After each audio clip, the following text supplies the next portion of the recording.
Bonjour à tous, aujourd'hui sur Retour du tuto, nous allons voir comment remettre une base de données sur un blog WordPress. Donc là, on va rentrer un petit peu dans les trucs sérieux, parce que voilà, on va rentrer, voilà, on va mettre un peu les mains dans le cambouis comme j'ai l'habitude de dire, parce que là, bon, ben, il peut arriver, je sais pas, une connerie. Moi, je sais que ça m'est déjà arrivé sur autour du web de faire un RAS complet, quoi. J'ai cru que je grattais sur un vieux blog, et en fait, je me suis aperçu que j'avais supprimé toute la base de données d'autour du web. Et je vous promets que quand le blog il avait 2 ans, je crois, 2 ans et demi, ça fait bizarre quand même, hein. Donc, on n'est vraiment pas à l'abri d'une petite connerie, une mauvaise manipulation. Donc là, je vais vous faire voir un petit peu comment remettre cette base de données. La base de données, je l'ai souvent dit, il faut faire des sauvegardes. Donc là, par exemple, j'ai souvent fait des tutoriels sur ça. Là, j'en ai retrouvé un qui est bien complet. Je mettrai donc l'adresse sous la vidéo, comme d'habitude. Et le tutoriel s'appelle comment faire une sauvegarde complète d'un blog WordPress. Au pire, vous allez dans la barre de recherche, vous cliquez, vous tapez sauvegarde. Et en fait, là, donc, je faisais voir avec l'extension WP Backup. DB Backup. Donc si je prends par exemple, ça c'est un vieux nom de domaine que je me sers plus, je m'en sers pour des tests, donc on va faire l'exemple là-dessus. Imaginez, donc là j'ai 3-4 articles, j'ai des images, des photos et tout, voilà. Donc je vais rentrer sur le tableau de bord. Si vous n'avez pas fait la sauvegarde, allez, je vais la faire voir en 2-2. On va dire que vous avez l'extension WPDB Backup installée. Donc vous allez dans le menu outils backup et ici vous allez choisir donc de faire une sauvegarde directement sur votre boîte mail. Donc vous cliquez sur Email Backup To, vous rentrez l'adresse et vous cliquez sur Backup Now. Vous allez recevoir un petit fichier. Donc là, je viens de recevoir un mail avec mon fichier de sauvegarde. Je clique sur télécharger. Le téléchargement se lance. Ça c'est bon, j'ai ma base de données qui est dans ce dossier. Ensuite, vous allez sur votre hébergeur. Donc en l'occurrence, moi c'est One and One. Et ici, vous allez avoir un petit menu qui s'appelle Administration de MySQL.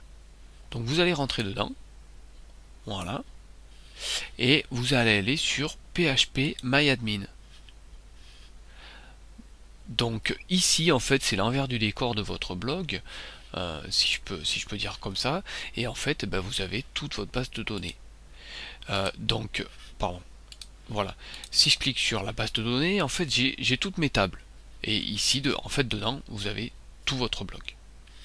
Donc, imaginez, voilà, vous avez supprimé une table, ou vous les avez toutes supprimées d'un coup. Donc là, je vais le faire, mais attention, ne refaites pas ce que je vais vous montrer là, parce que là, vous allez tout supprimer. Donc là, pour remettre une base de données en place, c'est pas ça. Je veux simplement vous faire voir qu'une fois que vous allez faire un reset, dans l'état où le blog va être. Donc ici je vais retourner sur mon blog et en fait vous allez arriver sur la page de l'installation du blog. Donc ça veut dire que vous avez plus rien, vraiment plus rien du tout.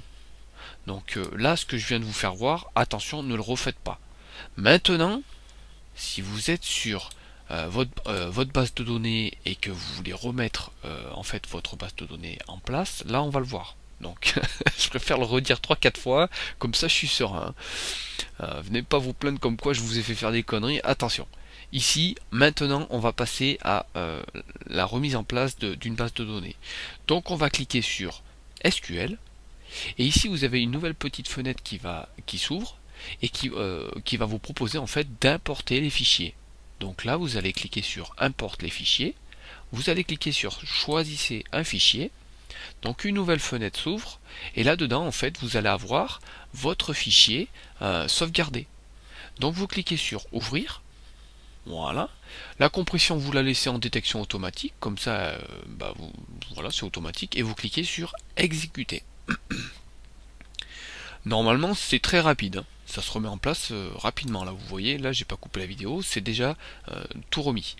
Donc si je retourne désormais sur le blog, là où j'avais bienvenue pour l'installation de mon blog, en fait je vais cliquer sur rafraîchir. Ah, donc là, pardon, je me suis raté puisqu'il est déjà installé. Je vais aller sur mon adresse de mon blog, et voilà. Donc je retrouve exactement mon blog comme je l'ai laissé tout à l'heure. Même après un gros reset qu'il ne faut surtout pas faire. Voilà. Donc bon bah après une fois qu'on l'a fait une fois, voilà, on fait gaffe. Voilà, s'il y a des soucis ou quoi, vous n'hésitez pas, vous laissez des commentaires sous la vidéo et puis voilà, je vous dis à bientôt sur Retour du tuto.